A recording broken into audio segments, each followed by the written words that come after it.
The big devaluation of the Argentine peso the other day led many crypto enthusiasts to say, time for Bitcoin. But while it may be a life raft for some investors in Argentina, is crypto actually ready to go prime time and be a nation's money? Could Argentina be one of the first adopters of crypto?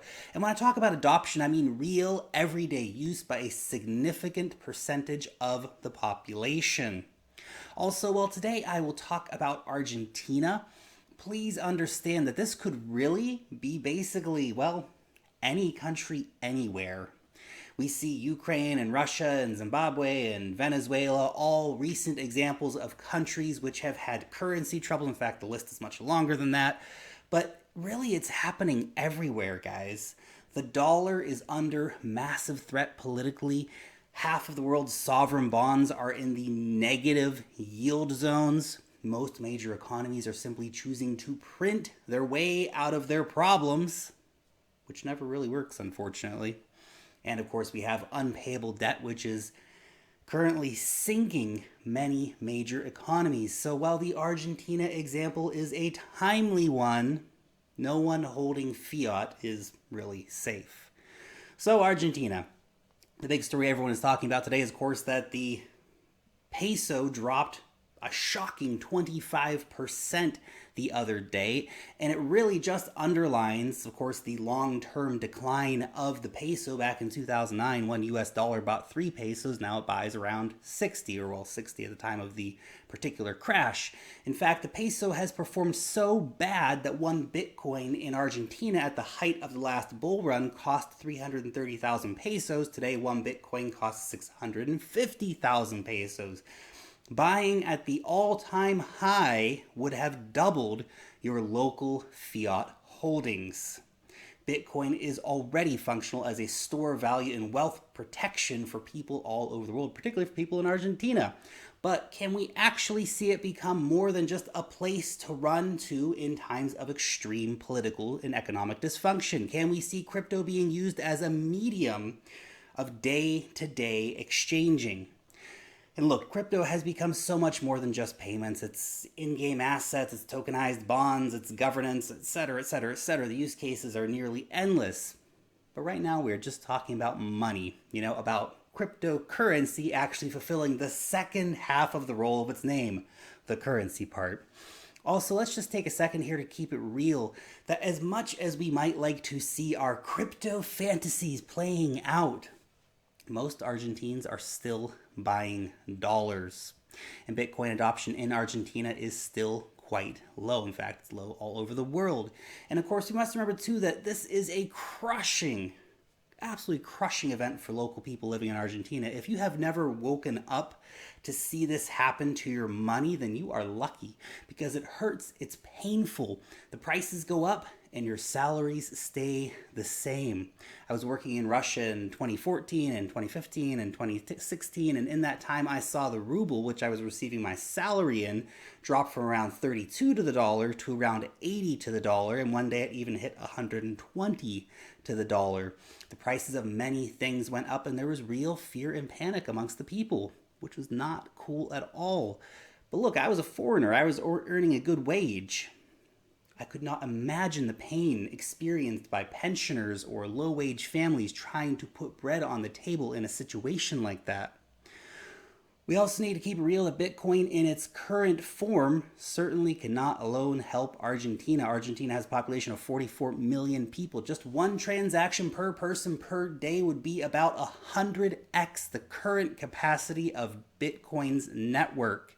And of course, we must consider the high cost of on-chain transactions.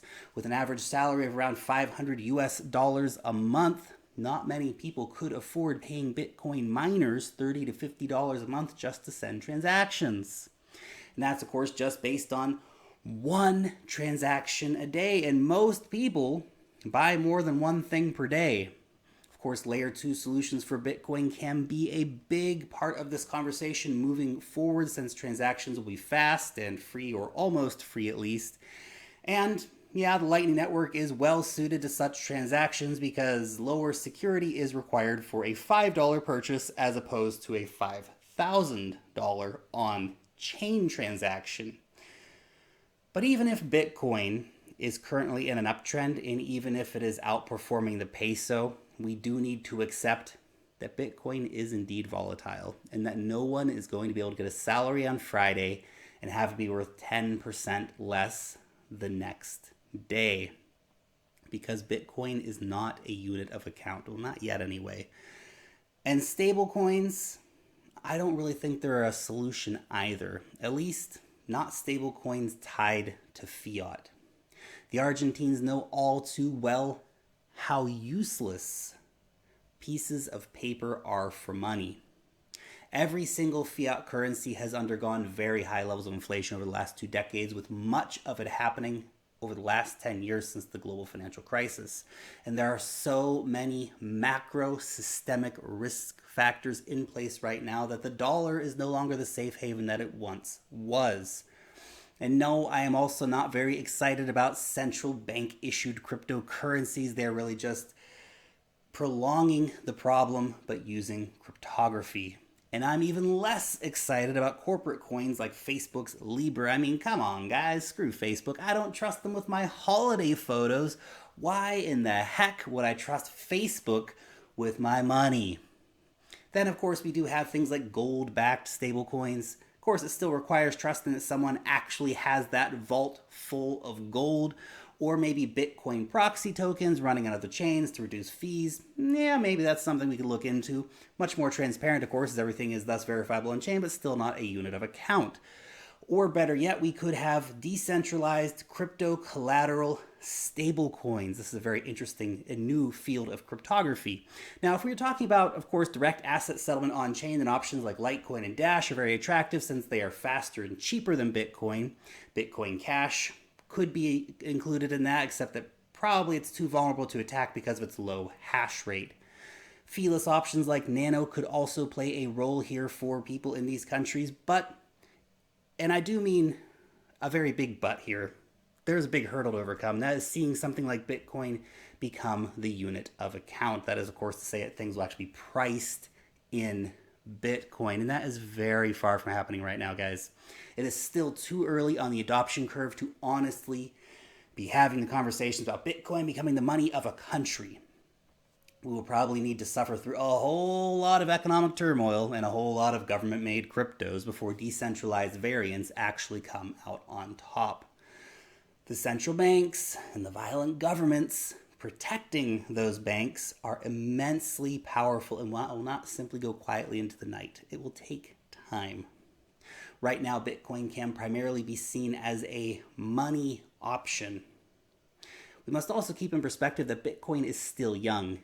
In 10 or 20 years, we could be looking at a very different situation. New technology on top of Bitcoin could be developed we haven't even thought of yet. But that being said, crypto as a mainstream form of settlement, not of account, of course, could be coming sooner than we think. But there are some major issues to seeing big time adoption happen for, well, any country basically. The most famous of which, of course, is the volatility and the lack of stability of the price.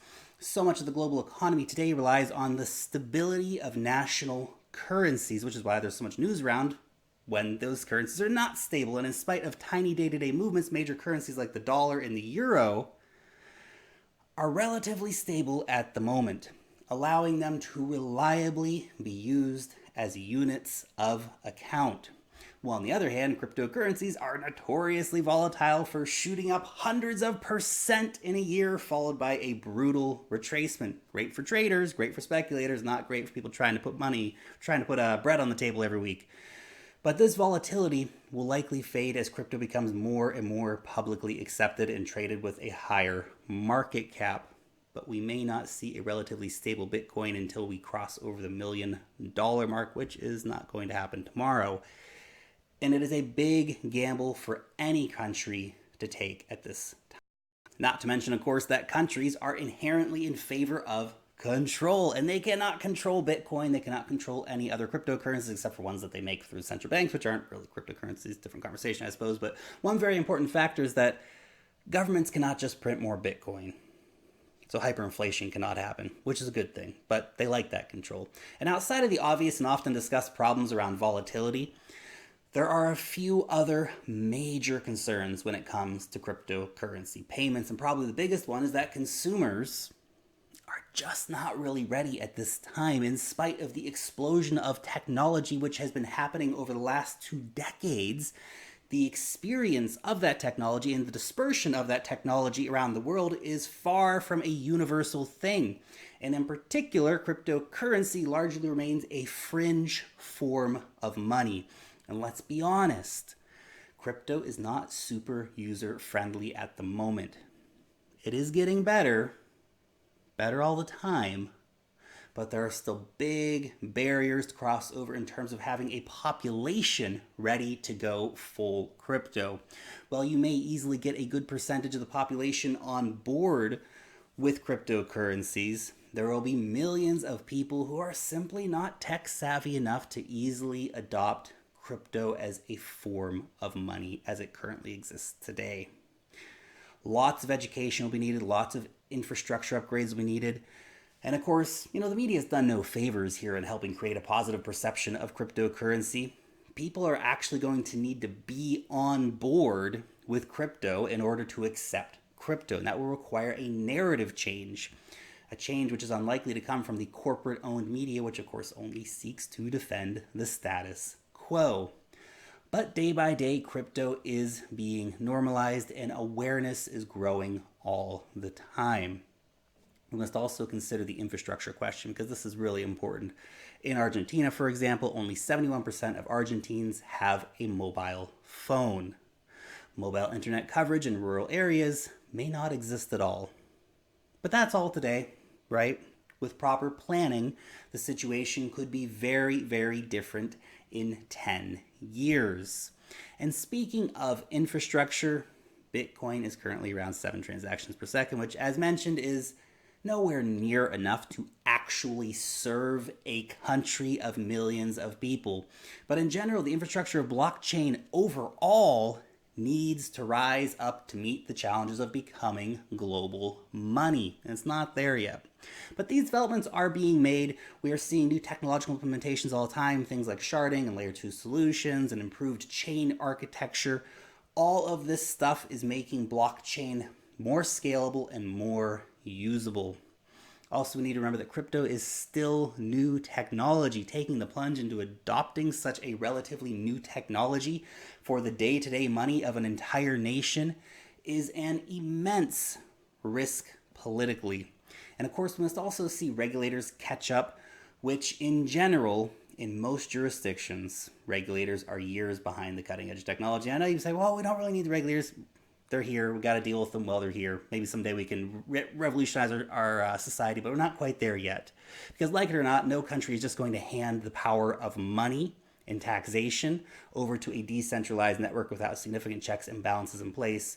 Writing that regulation could take years, during which the governments could change and scrap the whole damn thing. So it's going to take a long time, guys, to get there. And finally, we must grapple with the privacy issues around adopting cryptocurrency as a form of national money. Making Bitcoin payments are not super private. In fact, most cryptos are not super private. That's the public ledger nature of the whole thing, right? We need cryptos that allow you to be able to maintain monetary privacy. But then, of course, we need to balance that off with the reality that countries, they want their tax money. And they will need to know what your crypto addresses are, how much you have been spending, etc., etc. And look, the FATF regulations are kind of working towards this goal, I suppose. But the harsh truth is that while it would be amazing to see a country go full crypto and get themselves off that hot fiat drug, we have still got a lot of work to do to see this become a reality. Well, Bitcoin has likely been an amazing investment for any Argentines who have managed to stack up some Satoshis. The reality is that Argentina, nor any other country, is really ready for a fully decentralized cryptocurrency to become the main form of day-to-day money. Not yet, anyway. As always, I would love to hear your opinions on this. What do you think we need to see, maybe anything that I didn't mention, of course, to see cryptocurrencies really going mainstream, really being adopted to be the money of countries? Hit me up down below in the comment section. As always, I'm really interested to hear your thoughts. Thank you, of course, for watching today's video. If you did enjoy it, hit that thumbs up button. And of course, if you're new around here, please subscribe to the channel and click that notification bell down below to know when I put out a new video. Long live the blockchain, and peace out till next time.